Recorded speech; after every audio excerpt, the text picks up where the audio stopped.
Welcome back to the channel. Today we're going to go through a few movements that'll make up the best squat warm-up you've ever done.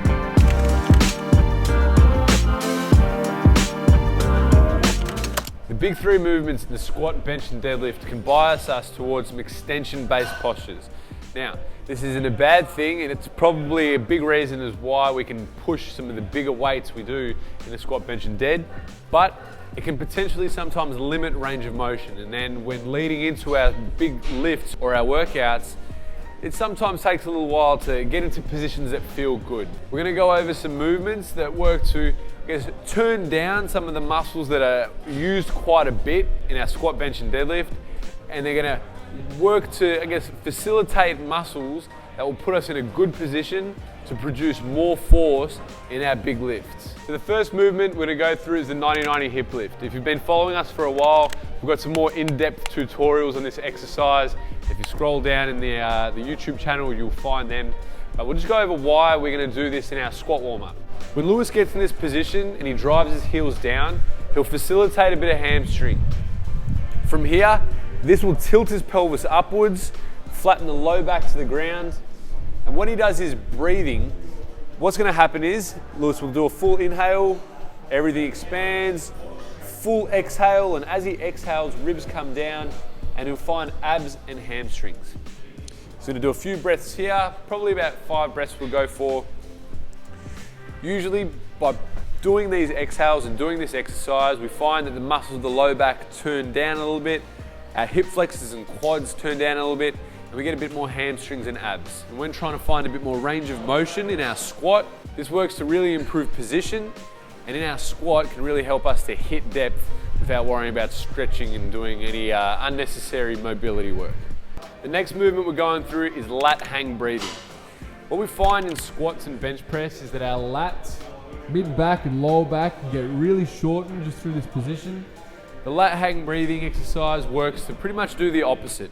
Find length through our lats and get us in a really good position just to turn down those muscles. So Lewis is going to get into the position here. He's going to pull into the ground a little bit with his heels, tuck his pelvis underneath him, and he's going to do 5 big breaths. With each inhale, he inhales silently and tries to expand fully through his torso. Once he fills up with air for about 5 to 6 seconds, he will exhale all the air out. As he exhales, he'll find his ribs compress inwards. He's going to hold that position for 1 to 2 seconds, and then he'll go again. Full inhale, everything expands, and even a bigger exhale.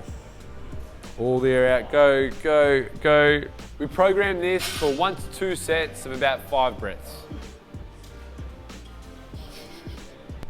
The next movement we're going through is a hamstring bridge march. So you're probably thinking, why are we working on hamstrings in a quad dominant exercise like a squat? The hamstrings work to orient the pelvis underneath us. When we're thinking about trying to create range of motion at the front of the hip, we want to try and get that tilt underneath us, create space in the hip joint.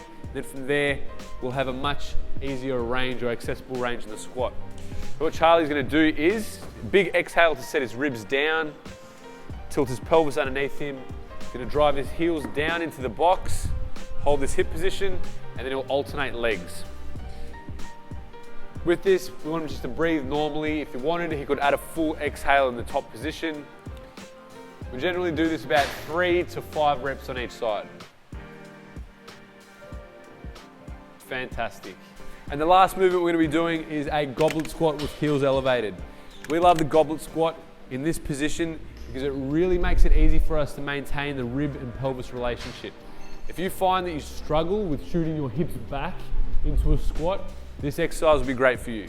So Charlie's going to do a few slow controlled reps the entire time, trying to maintain his ribs stacked over his pelvis.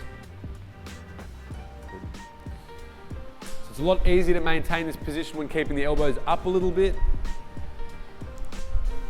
And then speed up. Control down, and then he'll push up quickly.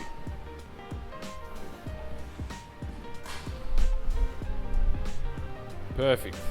By doing a lot of these movements, we're putting bones in good positions for muscles to work.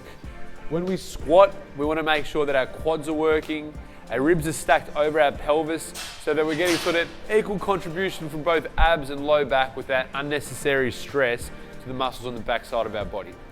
Powerlifting and the big three movements already bias quite a bit of activity towards our lats, mid back and lower back.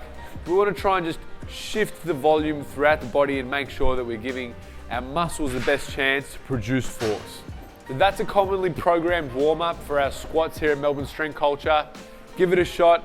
Let us know how you go with it. If you've got any questions, please drop them in the comments below. And as always, like, share, subscribe, and happy lifting.